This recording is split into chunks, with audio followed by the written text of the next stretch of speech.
तो महाकुंभ में शिरकत करने से पहले कई अखाड़ों का नगर प्रवेश और पेशवाई हो चुकी है। ये अखाड़े महाकुंभ छावनी प्रवेश की शोभा यात्रा निकालते हैं। गुरुवार को सन्यासी परंपरा के श्री शंभू पंचचक्री अखाड़े की पेशवाई हुई। महाकुंभ मेला छावनी में प्रवेश शोभा यात्रा बैंड बाजों के साथ बड़े ही धूमधाम से निकाली गई, जिसमें अखाड़े का वैभव दिखाई दिया। देखिए खास पेशकश।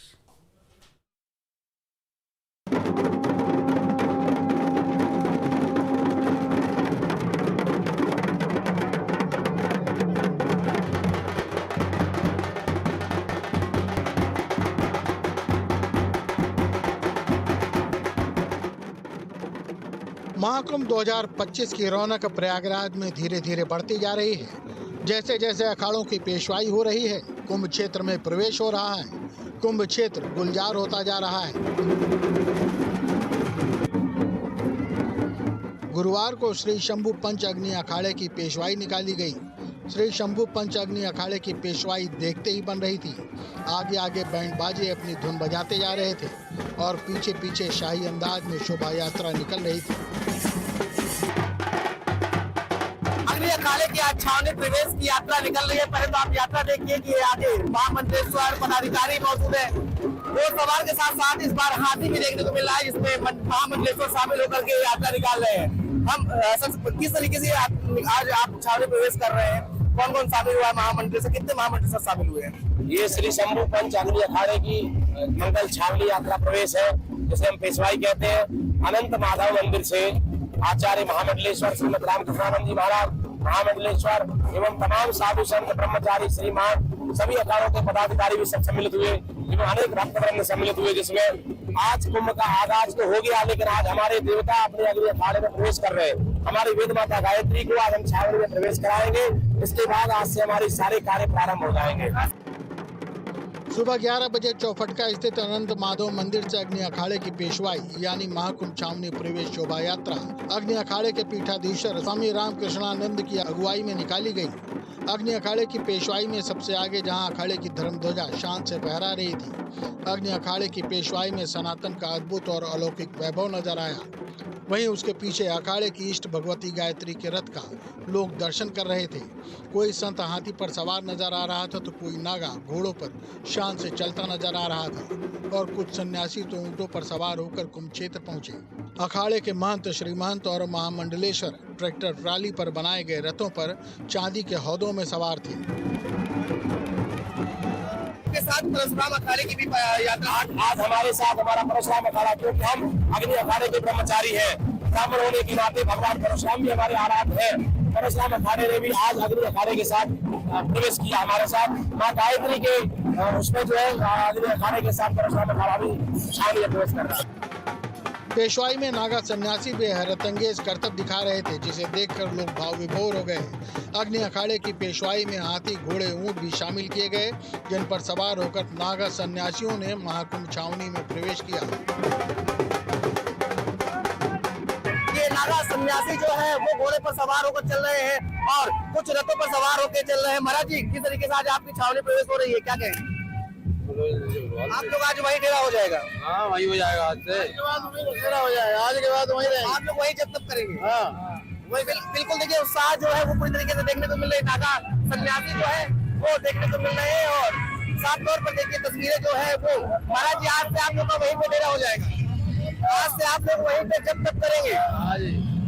घोड़े पर सवार होकर के आप लोग जा रहे हैं महाकुंभ में? अखाड़े में जा रहा, अखाड़े में। तो आज से वहीं पर पूजा पाठ होगा? हाँ जी।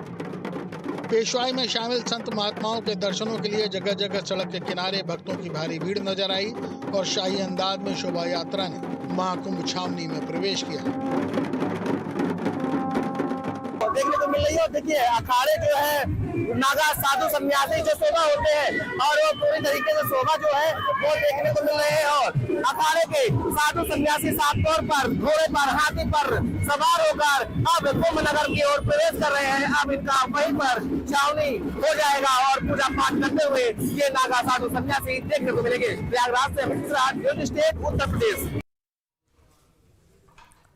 संगम की रेती पर तंबुओं का शहर बसने लगा है और शहर की सारी व्यवस्था मजबूत की जा रही है। 13 जनवरी 2025 से जब आस्था का कुंभ संगम किनारे टूटेगा तो प्रशासन की धड़कनें बढ़ने जाएंगी और जमीन के साथ साथ उसे पानी पर भी नजर रखनी पड़ेगी ताकि कोई हादसा ना हो, कोई भी श्रद्धालु डूबने ना पाए और संगम में भी नावों का संचालन सुचारू रूप से शुरू हो सके। इसके लिए पानी में बेहतर ट्रैफिक व्यवस्था भी बनाई जा रही है।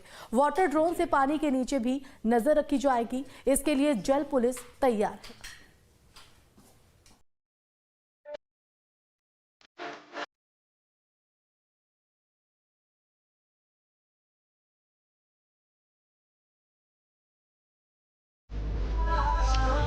महाकुंभ के दौरान संगम पर नहाने वालों का रेला जब त्रिवेणी में उतरेगा, तब ऐसे में सबसे बड़ी चुनौती स्नान करने वालों की सुरक्षा को लेकर होगी।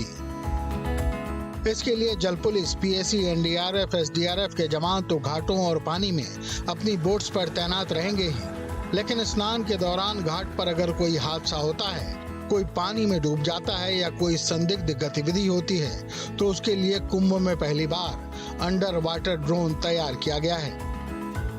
कुंभ मेला 2025 में किसी तरह की कोई सुरक्षा चूक ना हो, इसके लिए पहली बार अंडर वाटर ड्रोन का इस्तेमाल किया जाएगा। और अंडर वाटर ड्रोन पानी के अंदर रह करके जो अंदर की गतिविधियां हैं उनका सर्विलांस करेगा। बात करने के लिए हमारे साथ आईजी डॉक्टर राजीव नारायण मिश्रा हैं, जिनकी तरफ से ये जो है डेमो किया गया और उसके बाद ड्रोन को खरीदा गया है। तो उनसे बात करते हैं। सर, ये बताएं कि अंडर वाटर ड्रोन का क्या ज़रूरत है कुंभ मेले में? जी, इस महाकुंभ पर्व को सकुशल और निर्विघ्न रूप से संपन्न कराने के उद्देश्य से उत्तर प्रदेश सरकार द्वारा उत्तर प्रदेश पुलिस को, पीएसी बल को विभिन्न साधन और संसाधन मुहैया कराए गए हैं। उसी क्रम में एक अंडर वाटर ड्रोन हम लोगों ने प्रोक्योर किया है, जो जिस प्रकार से जो सामान्य ड्रोन हम देखते हैं वो नभ में रह के ज़मीन की और आकाश की गतिविधियों को रिकॉर्ड करता है, उसी प्रकार ये अंडर वाटर ड्रोन पानी में नीचे रह के पानी के नीचे होने वाली गतिविधियों पर निगाह रख सकेगा और हमको इन्फॉर्मेशन दे सकेगा। ये जो अंडर वाटर ड्रोन है ये 100 मीटर की गहराई तक जाके मतलब ये काफ़ी गहराई 100 मीटर तक मेज़र कर सकता है और वहाँ पर जाकर भी जो होने वाली गतिविधियाँ हैं वहाँ को रिकॉर्ड करके जो मॉनिटर है, जो एलईडी डिस्प्ले हमारे पास रहता है, वहाँ पर प्रदर्शित करता है। इसके माध्यम से हम सारी गतिविधियाँ जो पानी के नीचे चल रही हैं उन पर नज़र रख सकते हैं। साथ ही साथ कोई व्यक्ति या वस्तु कोई अगर गहरे पानी में है उसको भी लोकेट कर सकते हैं, पिन पॉइंट कर सकते हैं। और हमारे पास जो डीप डाइवर्स रहते हैं, प्रशिक्षित गोताखोर रहते हैं, जो कि गहरे पानी में जाके कोई रेस्क्यू का ऑपरेशन है उस सूचना के आधार पे उस पिन पॉइंट लोकेशन पे जाके तत्काल प्रतिक्रिया करके रेस्क्यू का कार्य भी कर सकते हैं। तो पहली बार कुंभ मेले में अंडर वाटर ड्रोन का प्रयोग किया जाएगा और जिस तरह से जो उसका रिजल्ट था वो पानी की सतह से कंट्रोल होता है रिमोट के ज़रिए और पानी के अंदर 100 मीटर तक जा कर के पानी के अंदर की हर एक्टिविटी को रिकॉर्ड कर सकता है, उसको डिस्प्ले कर सकता है जो मॉनिटर है। और इस लिहाज से पानी के अंदर से किसी तरह का कोई ख़तरा ना हो, उसको लेकर जो पुलिस है, पीएससी है, उसकी तरफ से ये प्रयास किया गया है कि पानी के अंदर से भी किसी तरह का कोई खतरा ना हो और कुंभ मेले में हर आने वाला यात्री सुरक्षित हो। ये ड्रोन 24 घंटे पानी के भीतर निगरानी करेंगे और किसी भी संदिग्ध गतिविधि की सटीक जानकारी संबंधित अधिकारियों तक पहुंचाएंगे। इस अंडर वाटर ड्रोन का वजन 9 किलोग्राम है, जिसमें 2 थ्रस्टर लगे हैं। इसकी खासियत ये है कि ये गहराई तक जा सकता है और खोजबीन कर सकता है। ये चार्ज होने पर 5 से 8 घंटे तक काम करता है। बेसिकली ये छोटा सा ड्रोन है, अंडर वाटर ड्रोन है, इसको रिमोटली ऑपरेटेड व्हीकल कहते हैं अंडर वाटर। ये करीबन 9 किलो का आता है। ये तुरंत अगर कहीं दुर्घटना घटी, कोई डूब गया या किसी सिक्योरिटी रीजन के लिए आपको जांच करनी है अंडर वाटर, तो आप तुरंत इसको डिप्लॉय कर सकते हो। इसमें 4K कैमरा लगा हुआ है, 2 थ्रस्टर है। पायलट उसको बाहर से पायलटिंग करके ड्रोन वो एरिया में घुमा के उसका सर्वे, सर्च और उसका सिक्योरिटी पर्पज़ के लिए कर सकता है। इसकी बैटरी लाइफ 5 से 8 घंटा है और उसमें 2000 ल्यूमेन लाइट्स लगी है, इसीलिए अंधेरे में भी, रात को भी इसका उपयोग कर सकते हैं। रात को अंधेरे में डाइवर को भेजना एक बड़ा रिस्की काम है, तो अंधेरे में भी इसका उपयोग कर सकते हैं। और इसी तरह इसका कुंभ सर बेसिकली ये 4K कैमरा है, तो जो भी ऑब्जेक्ट नीचे जाएगा, जो भी ऑब्जेक्ट पड़े होंगे उसकी विसिनिटी में, वो उसको ऊपर अपने कंट्रोलर में दिखाएगा। और जैसे ही अगर ऑपरेटर को लगता है कि यहाँ पे कुछ आदमी या फिर कुछ एरिया ऑफ इंटरेस्ट है, तो वो वहाँ पे अपना ROV ड्राइव करके उसको नज़दीक से, करीबी से देख पाएगा। ये अंडर वाटर ड्रोन पानी के नीचे जाकर रात में भी गतिविधि पर नजर रख सकता है। सीएम योगी आदित्यनाथ के निर्देश पर यह पहल की गई है, जिससे थल, नभ और जल तीनों पर निगरानी सुनिश्चित हो सके।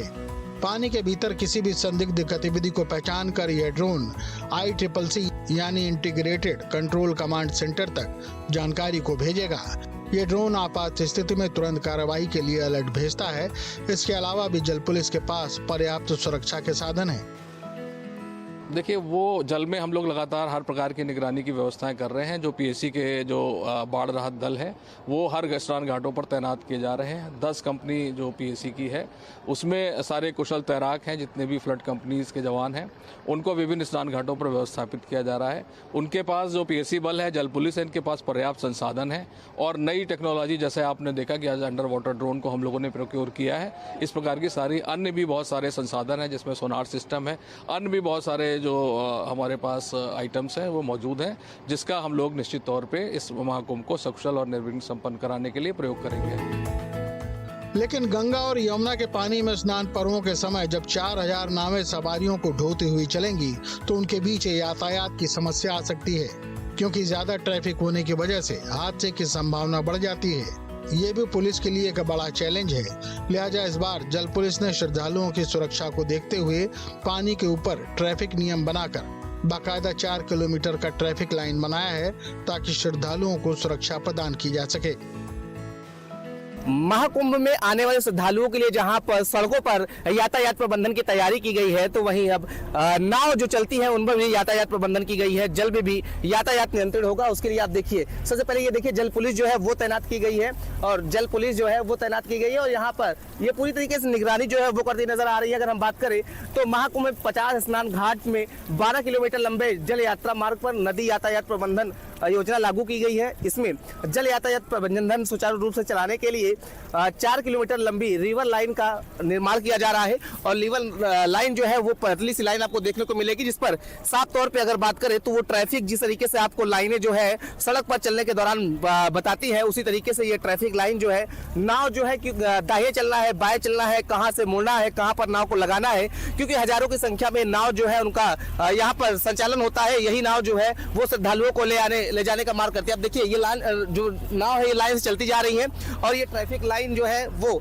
सामने आपको ट्रैफिक लाइन जो है वो देखने को मिलेगी और ये ट्रैफिक लाइन जो है यही लगाया गया है।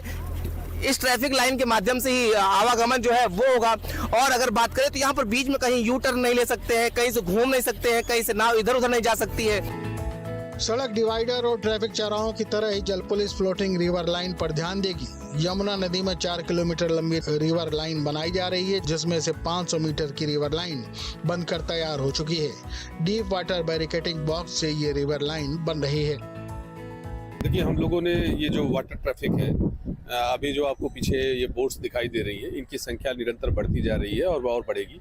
हमारा टारगेट है कि हम कम से कम 4000 बोट को, जब तक कि पीक डेज नहीं है तब तक हम चलने देने का प्रावधान कर रहे हैं। और ऐसी स्थिति में सभी की सेफ्टी और सिक्योरिटी के लिए कि ताकि बोट कैप्साइजिस ना हो सके, आपस में टकरा कर गिरने की संभावनाएं सबसे ज़्यादा रहती है, इसको अवॉइड करने के लिए हम लोगों ने एक ट्रैफिक लाइन्स डेवलप की है। इसको रिवर लाइन सिस्टम कहते हैं। रिवर लाइन लगाकर हम वन यूनिडायरेक्शनल मूवमेंट करा रहे हैं कि एक साइड से हम इसको एंट्री करा रहे हैं संगम नोच की तरफ, और बीच से सारे जो दो आप देख रहे हैं 2 लाइनें बनी हुई हैं, उन दोनों लाइनों को के बीच से हम लोग उसको रिवर्स कराएंगे। जब संगम स्नान करा के लोग वापस जाएंगे तो बोट को उसके थ्रू जाना पड़ेगा। इससे क्या है कि आपस में कोई टकराहट की संभावना नहीं रहेगी। 50 स्नान घाटों वाले 12 किलोमीटर के क्षेत्र को जल बैरिकेडिंग प्रणाली से सुरक्षित किया गया है, जिसमें जाल के साथ फ्लोटिंग ब्लॉक शामिल हैं। जल पुलिस की कुछ नावें पानी में तैनात होकर चौराहे का भी काम करेंगी, जहां से ट्रैफिक पर नजर रखी जा सकेगी। रही बात चौराहे की जो आप कह रहे हैं, तो नॉट एग्जैक्टली चौराहा ऐसे नहीं बना रहे हैं हम, लेकिन हम बीच बीच में कुछ पॉइंट्स बना रहे हैं और वहाँ पे अपनी बोट्स जो हमारी रेस्क्यू बोट और मोटर बोट्स हैं जल पुलिस की, हमारे संगम की, उनको हम स्थापित कर रहे हैं, जिससे कि वो एज एक्टिव बीच में लोकेटर की भूमिका में रह सके और ट्रैफिक को इजीली कन्वे करा सके। हमारे पास कई सारे नाव घाट हैं जहाँ से बोटें संचालित होंगी। सारे नाव घाट यमुना में ही अवस्थित है। आप देख रहे हैं इसके पीछे ये जो अरेल का घाट है, पीछे सरस्वती घाट है, मौजगिरी आगे है, इस तरह के कई घाट है, बोट क्लब है। यहाँ से ज़्यादातर नावों का संचालन हम लोग करने के लिए परमिट कर रहे हैं। तीर्थयात्रियों की सुरक्षा सुनिश्चित करने के लिए पीएससी की 10 कंपनियों में 800 प्रशिक्षित कार्मिक, एसडीआरएफ के 150 सदस्य, एनडीआरएफ की 12 टीमों के अलावा जल पुलिस के 35 प्रशिक्षित गोताखोरों की एक कोर टीम शामिल है, जो प्रबंधन और बचाव कार्यों का समन्वय करेगी। महाकुंभ में 700 नावों पर सुरक्षा कर्मी 24 घंटे लोगों पर निगरानी रखेंगे। 12 किलोमीटर के क्षेत्र में महत्वपूर्ण बिंदुओं पर फैले 17 सब स्टेशनों के अलावा एक फ्लोटिंग ट्रैफिक कंट्रोल स्टेशन भी स्थापित किया जाएगा। प्रशिक्षित गोताखोर डूबने की स्थिति में ऑक्सीजन की पूर्ति के लिए ऑक्सीजन सिलेंडर भी साथ लेकर चलेंगे। पूरी तरीके से अगर बात करें तो कुंभ में जिस तरीके से लगभग 40 करोड़ से अधिक श्रद्धालु आस्था की डुबकी लगाने आएंगे, तो उनकी सुरक्षा और यातायात प्रबंधन जो कि जल में देखने को मिलेगा। इस बार महाकुंभ में जल प्रबंधन में यातायात देखने को मिल रहा है और जल में भी किस तरीके से यातायात सुचारू रूप से चल सके, किसी प्रकार से कोई दुर्घटना न हो, इसको लेकर के मेला प्राधिकरण के साथ साथ जल पुलिस भी पूरी तरीके से तैयार है और तैयारियों में ये महाअभियान देखने को मिल रहा है। तो कुंभ नगरी में यात्रियों की सुरक्षा के लिए भी व्यापक इंतजाम देखने को मिल रहे हैं। प्रयागराज से अमित मिश्रा, न्यूज स्टेट, उत्तर प्रदेश। तो महाकुंभ 2025 को भव्य, दिव्य और नव्य बनाने के लिए उत्तर प्रदेश व्यापक स्तर पर तैयारी कर रही है। महाकुंभ मेले के शुभारंभ में अब महज 1 माह का समय रह गया है। साल 2012 के महाकुंभ के मुकाबले इस बार 3 गुना से ज्यादा श्रद्धालु और पर्यटक प्रयागराज पहुंचेंगे। यूपी की रोडवेज बसों पर इन्हें लाने के ले जाने की भारी जिम्मेदारी रहेगी, जिसके लिए रोडवेज भी तैयार है।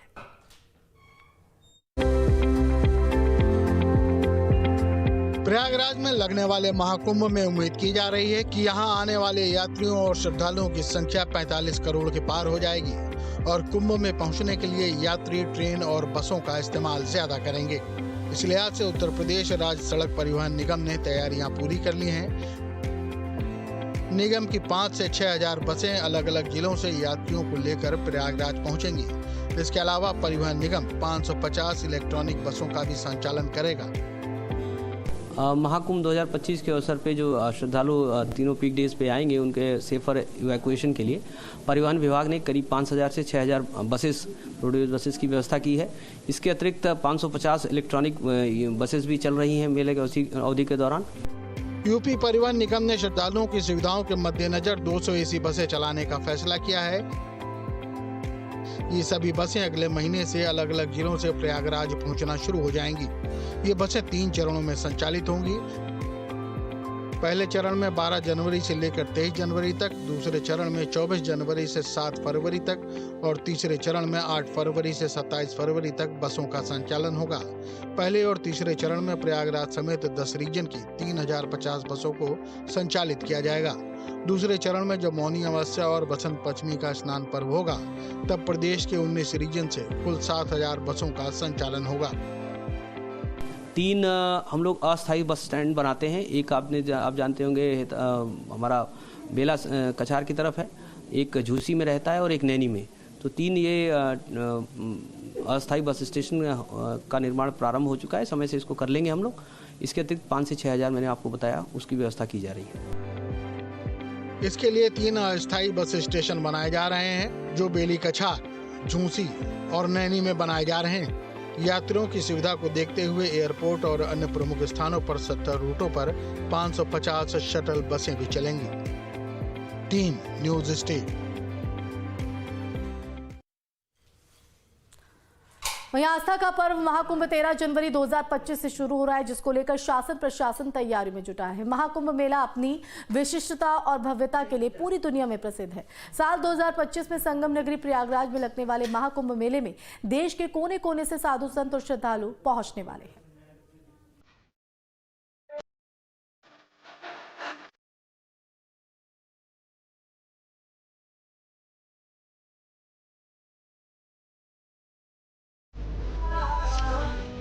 सबसे बड़ा धार्मिक आयोजन महाकुंभ शुरू होने में अब बस कुछ ही दिन बचे हैं। 13 जनवरी 2025 से लेकर 26 फरवरी तक प्रयागराज में आयोजित होने वाले महाकुंभ में इस बार करीब 45 करोड़ श्रद्धालु पवित्र स्नान करने पहुंचेंगे।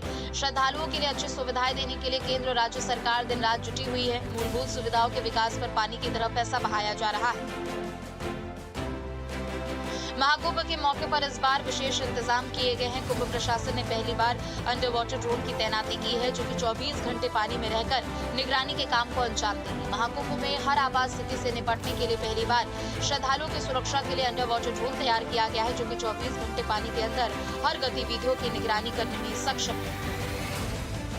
महाकुंभ में आने वाले देसी विदेशी पर्यटकों को, श्रद्धालुओं को एक ही जगह पर पूरे यूपी की विशेषता और झलक देखने को मिलेगी। पर्यटन विभाग की ओर से महाकुंभ में यूपी स्टेट पवेलियन का निर्माण कराया जाएगा। 5 एकड़ में बढ़ने वाले पवेलियन में प्रदेश के महत्वपूर्ण पर्यटन स्थलों, हस्तशिल्प बाजार का प्रदर्शन किया जाएगा। महाकुंभ के जरिए दुनिया जानेगी यूपी की समृद्ध सांस्कृतिक विरासत। एक ही जगह पर पूरे यूपी की विशेषता और झलक देखने को मिलेगी। प्रमुख पर्यटन स्थलों ओजीओपी, प्रदेश का खान-पान, संस्कृति देखने को मिलेगी। प्रदेश के महत्वपूर्ण पर्यटन स्थलों, हस्तशिल्प बाजार का प्रदर्शन होगा। यूक्रेन के युद्ध के साथ रूस की राजधानी मॉस्को में आजकल एक दूसरा युद्ध अभ्यास भी चल रहा है। राम रावण के बीच खेला जा रहा यह युद्ध महाकुंभ के संगम तट पर होगा। इस रूसी लीला में रूस के एवगेनी जहां प्रभु श्री राम के आदर्शों को प्रस्तुत करेंगे, तो वहीं वोल्गा माता सीता का किरदार निभाएंगे। महाकुंभ की तैयारियों को लेकर राज्य सरकार योजना और कार्यों पर खास नजर रख रही है। बता दें कि 12 साल में एक बार पूर्ण कुंभ होता है। 12 पूर्ण कुंभ होने के बाद महाकुंभ का आयोजन किया जाता है। वैसे तो सभी कुंभ का महत्व है, लेकिन महाकुंभ का महत्व सबसे ज्यादा माना जाता है। महाकुंभ 144 साल में एक बार ही होता है। साथ ही महाकुंभ सिर्फ इलाहाबाद के तट पर ही होता है। भारत में किसी और जगह पर महाकुंभ नहीं होता। Team news.